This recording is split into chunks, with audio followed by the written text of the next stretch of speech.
이 금고는 금지된 정보를 보관하고 있습니다.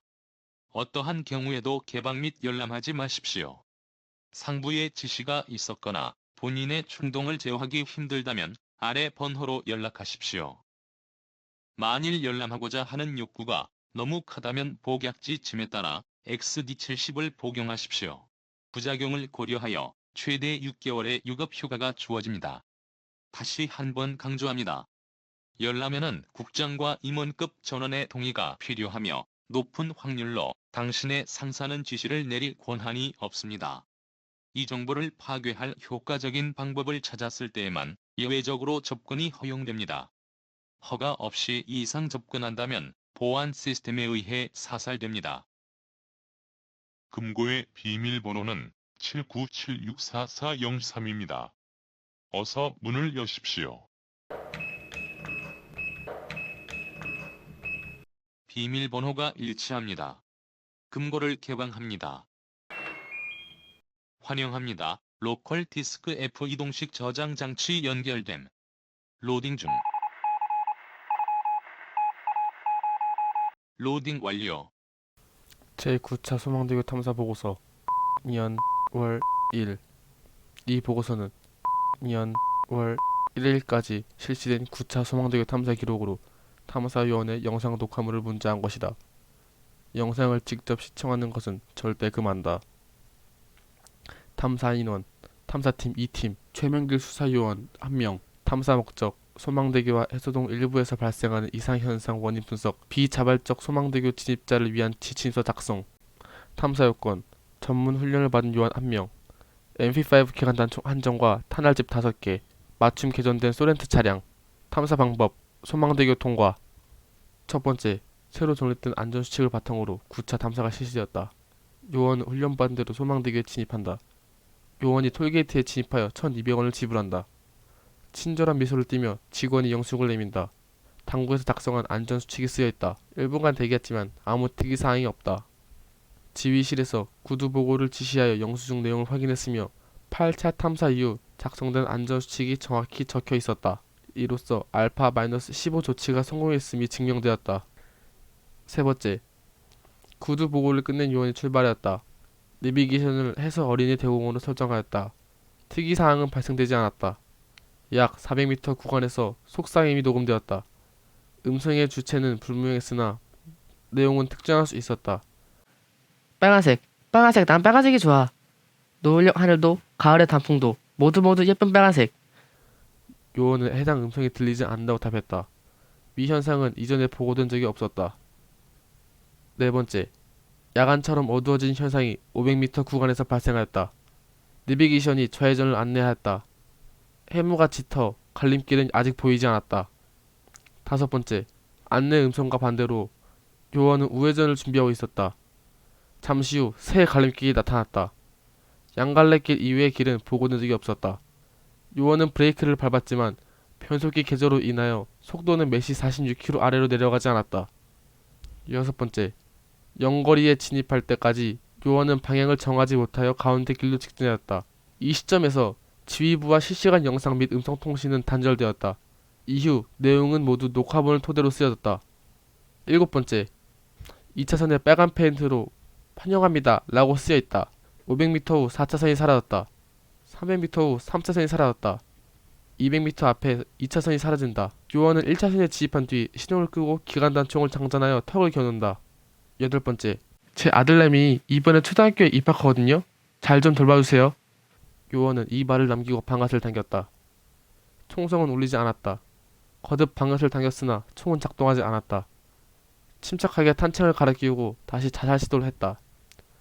총은 작동하지 않았다. 요원은 핸들의 머리를 거듭 들이박았다. 경적 소리가 울릴 때마다 핸들이 빨갛게 물든다. 30초가 지나자 창문이 모두 깨진다. 1차선의 전세가 나타나다. 아홉 번째, 우리 이제 함께야. 너도, 나도, 우리 모두. 위 문장은 당국이 작성한 것이 아님. 이전 문서 작성자가 녹화물을 시청하는 과정에서 1차선의 존재를 간접 목격한 후 1급 정신오염자로 분류됨. 1차선 존재가 화면에 녹화된 경우는 이번이 처음이며 어떠한 방법으로든 목격할 시 심각한 정신오염이 유발됨. 따라서 절대 영상을 시청하지 말 것. 10번째, 인형이 암전된 화면에서 점점 형태를 드러낸다. 최명길 요원이 도로 한가운데 서 있다. 요원은 카메라 쪽으로 걸어와 카메라를 집어들더니 가슴 마운트에 고정한다. 그는 10m쯤 떨어져 있는 토렌트 차량으로 돌아가 탑승한다. 11번째, 함정 갈림길은 200여 미터 진행하는 동안 더 이상 나타나지 않았다. 12번째, 깨진 유리 조각이 여기저기 흩어져 있다. 600m 구간에서 3중 추돌 사고 현장이 목격된다. BMW 차량과 덤프 트럭 사이에 소나타 차량이 찌부러져 있다. 13번째, 야간처럼 어두워진 현상이 또 한 번 발생했다. 1km 구간을 지나가는 중이었다. 가로등이 모두 깨지고 균열이 일어난다. 14번째, 난 이미 이야, 봐! 요원이 창문 밖으로 팔을 내밀 말했다. 균열이 멈추고 주변이 밝아졌다. 15번째, 붓기가 오른 얼굴로 울고 있는 아이가 목격된다. 요원이 차를 세운다. 그는 차 문을 열었다. 16번째, 넌 길을 잃었구나. 엄마 아빠는 먼저 가 있을 거야. 뒤에 타렴.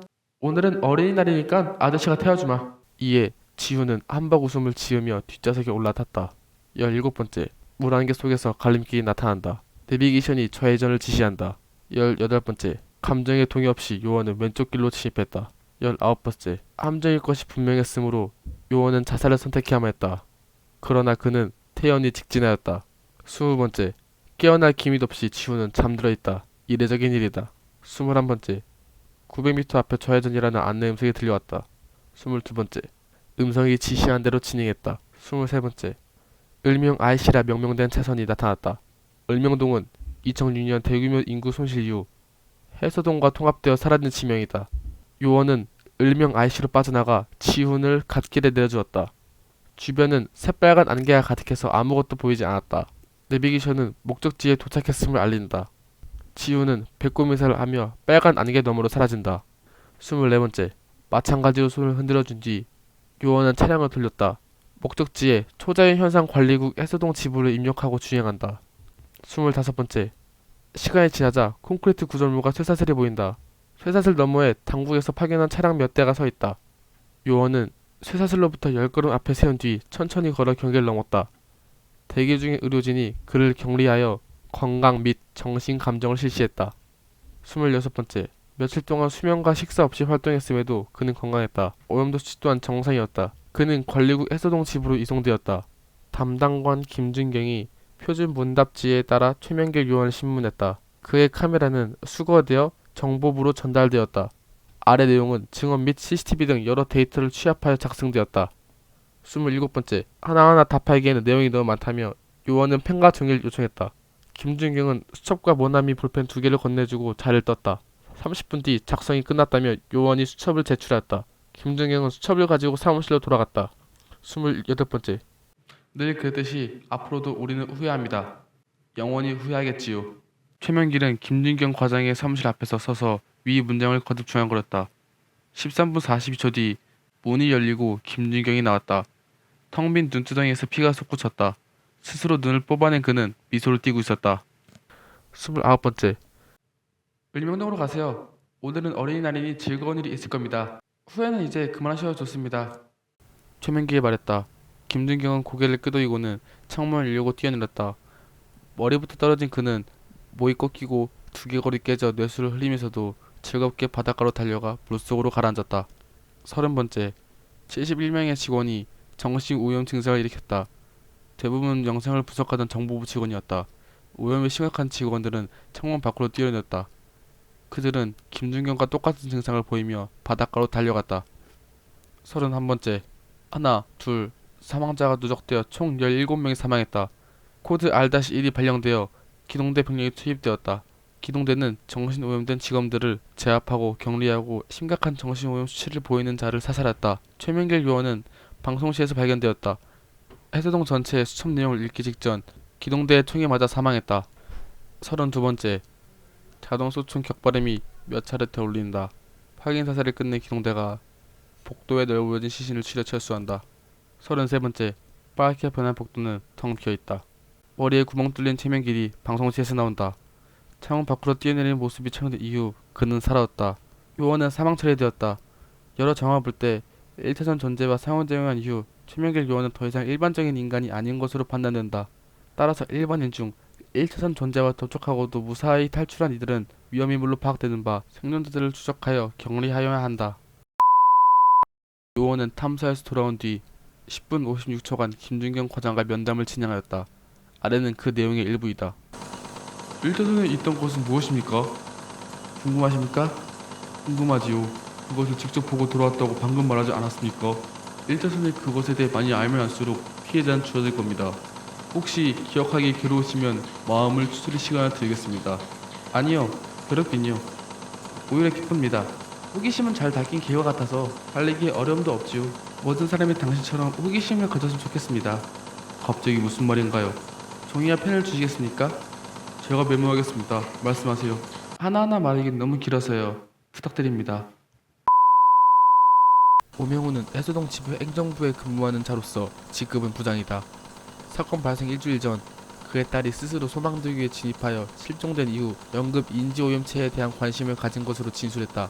그는 전기 회로를 조작하여 보안시설을 정전시킨 뒤 USB를 탈취했다. 이미 정보 오염이 진행되어 경고문에 금고 비밀번호가 기입되어 있는 상태였다. 그는 자신의 노트북에 연급 인지오염체를 삽입하여 문서를 열람하였다. 그는 탈취 후 95분 이후 본인의 차량에서 체포 및 압송되었다. 인지 오염도를 측정하기 위해 XD190을 복용한 광민성 유형의 유도신문을 진행하였다. 다시 한번 묻겠습니다. 왜 그것과 접촉한 것입니까? 말했잖냐.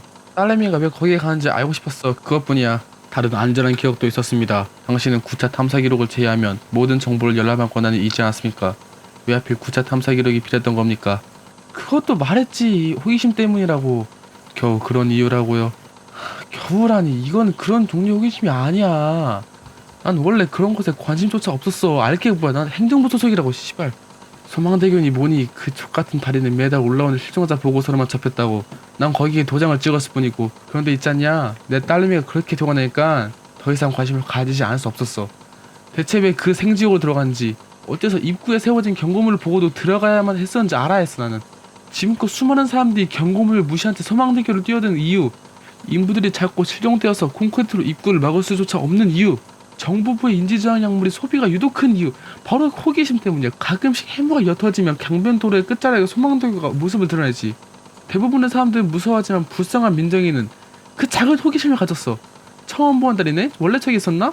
그리고 며칠 뒤 민정이는 스스로 지옥으로 뛰어들었지. 나도 그랬어. 한 번 생긴 관심은 걷잡을 수 없이 커지더군. 자네는 정부부니까 알겠지. 그 끈적하고 따끈따끈한 호기심. 두개골을 갈라서 뇌를 박박 그려내고 싶은 그 호기심을 말이야. 2급 인지오염제로 판별됨. 그럼 이만. 자네도 궁금하지 않나? 어떤 수장 마시죠. 저는 약물 처방을 받았습니다. 당신은 그나마 치료할 수 있는 수준인 것 같으니 죽이진 않겠습니다. 당분간 독박에서 귓구멍에 주사를 꽂고 살아야겠지만. 그런가? 궁금하지 않단 말이지. 알겠네. 그럼 나가보게. 하나 안 묻죠. 대체 거긴 뭐라고 적혀있었습니까? 알고 싶나? 자네도 이미 알고 있어. 아니요, 전 그걸 본 적이 없어요. 그래, 넌 본 적이 없겠지. 질문 하나만 할까? 보고서에 문항이 총 몇 개지? 33. 그때 투입된 요원의 이름은? 최명. 왜 알지? 내가 왜 알고 있는 거지? 그럼 1차선에 뭐가 있는지도 알겠니? 난 이미 너에게 다 왔단다. 밀려든 생각을 거부하지 말려무나. 보고서의 항목은 33개. 매 항목들의 첫 글자들. 그곳에 내 흔적을 남겨두었어. 그저 떠올리기만 하면 돼. 어서 오렴. 생각의 끝자락에 난 두 팔을 벌리고 기다린단다. 새 친구야, 안녕. 우리 이제 함께야. 난 붓, 넌 물감. 함께 구름을 마시며 하늘을 칠하자. 빨갛게. 당신의 무섭고 신비로운 사연을 아래 이메일로 보내주세요. 제가 대신 풀어드리겠습니다.